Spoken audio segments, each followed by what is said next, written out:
Look, the dynamic duo!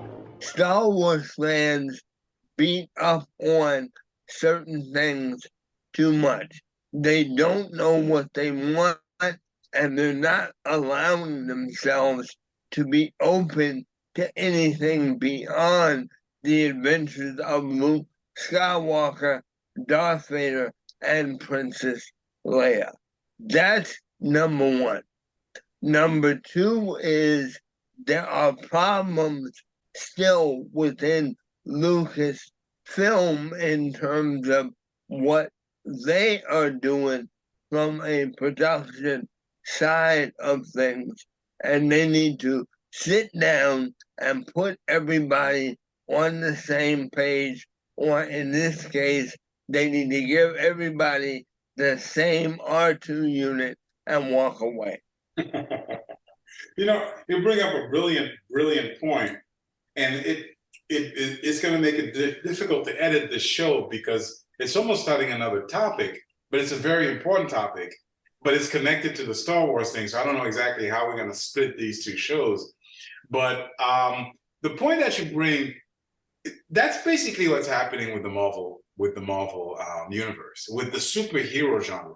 The fans have gone crazy, and we don't know what we want anymore. And it's all over the place. Initially, Kevin, let me tell you something. Back in the day, back in the X-Men days, I used to get online and I used to debate people. And I was attacked like you wouldn't believe. like you wouldn't believe. I was called every name you could think of.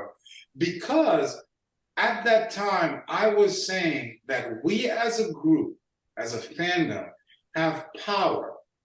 And we shouldn't just accept everything that they're giving us. And at that time, the attitude was, don't say anything because you might risk them stopping giving us anything. We'll take whatever they give us as long as they give us something because we're that hungry for any kind of material. And I kept saying, no, you have a power. We have a power as a group to make a movie successful or not successful. Therefore, we can ask for what we demand, which is faithful to the source material. Don't butcher our material for the sake of whatever reason that they would do that. Making the Bryan Singer Foxman nonsense, no costume, dumbed down power nonsense. I was attacked. I was destroyed. But I kept it up. And now what's happening is that the reverse is happening. Now we're so high on our power that we are demanding every little nitpicky thing. If it's not to our liking, we're just going nuts for it. And it's created an environment. I can speak more on the Marvel stuff than on the DC, on the Star Wars stuff. But it's created an environment, Kevin, where nothing you can do can satisfy the audience anymore. So I don't know how to do a superhero movie anymore.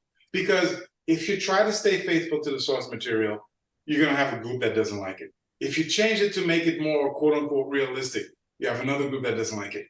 And the perfect example, and maybe this is the transition of it, is we went from Black Panther, which is a very grounded, really good quality, high performance superhero movie, to The Flash, which is a fun superhero action. This is what the genre is about.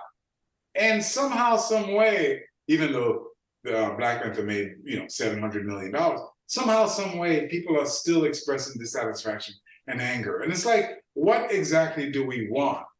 And I think that we are now hurting this industry and threatening the lifeblood of this industry as much, if not more so, than even the producers who screw it up sometimes.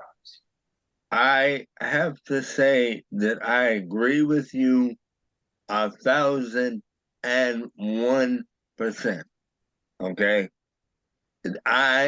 You could not have put that any better than what you did. Okay?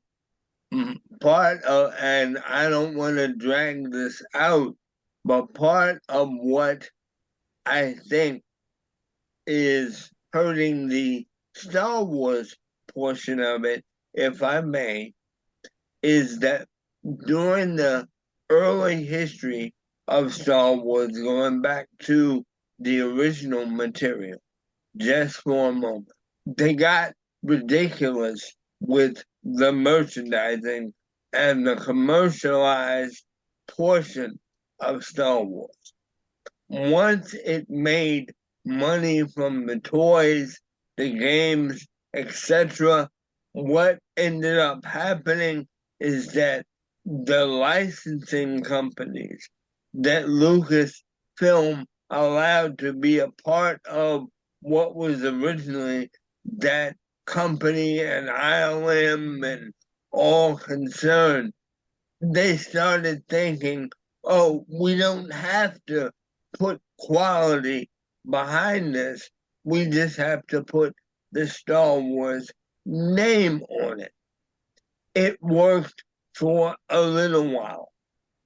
And then it was both oversaturated and it got stupid.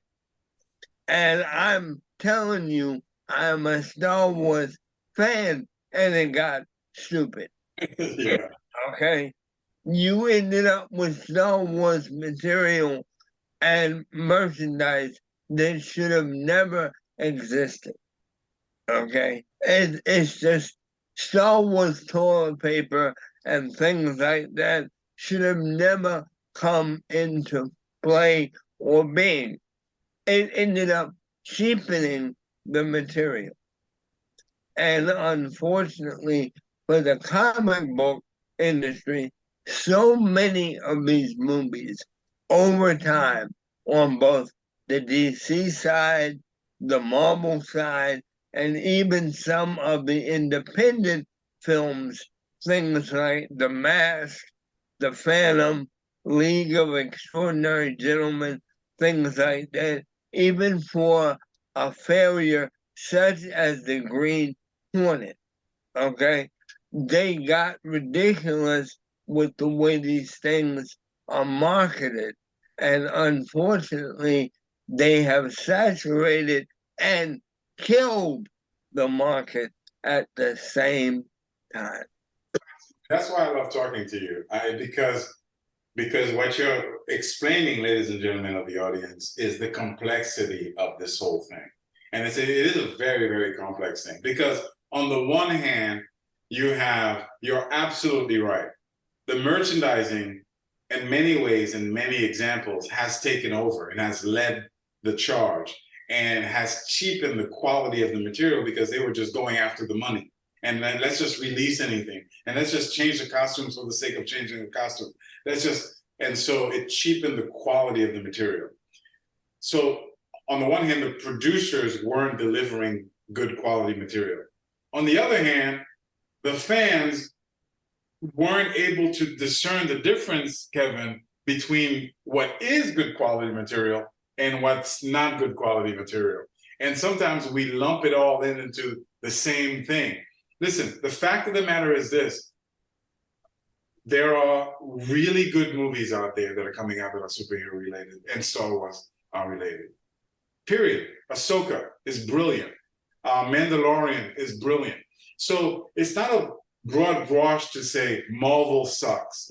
It isn't a broad brush to say DC sucks, which is popular among people to say. They just repeat what they're being told. DC movies are not as good as Marvel movies.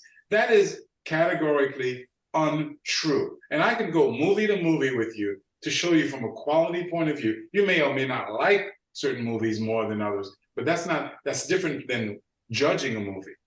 And so DC movies have not been any worse than the Marvel movies because some of the Marvel movies are horrible. Thor Ragnarok. I have to get, never mind Love and Thunder. I'm not even going to say Love and Thunder. Oh boy. No. And so it's a very complex issue. It's a very, very complex issue that's created this sort of weird place that we're in, a place of what comes next and what's going to satisfy the audience. How are we going to survive this? Now, I'm fairly confident that we are. And in fact, one of the things that we're missing, and one of the things my brother Ralph doesn't understand, is that Marvel has aces in its back pocket. The same way people have been calling for the demise of Star Wars stuff for the past 20 years, and it's still trudging on, and it's still producing, popular material. It's the same way Marvel, despite all the criticism, has aces in its back pocket. And all this so-called failure, and I'm putting that in huge quotes, because we're calling movies that are making $800 million failures. Like Love and Thunder made $800 million. So despite all the so-called failures and combining the failures of the TV shows to the movies, which is a mistake, despite that, we still have stuff in the works, like Deadpool's coming, the Fantastic Four are coming, the X-Men are coming, Wolverine is coming. So the industry is going to be around for quite some time, despite the criticism. But the point is that it is a mess. It is a mess. And we have lost perspective to such an extent that, to be honest with you, I no longer know what's the proper approach to, I mean, I know what I would do, but I no longer know what the proper approach for the producers for superhero movies. I don't know. I don't know how to appease with the fans. I have to agree again, partner. And all I can say in closing is Excelsior. Excelsior. So let me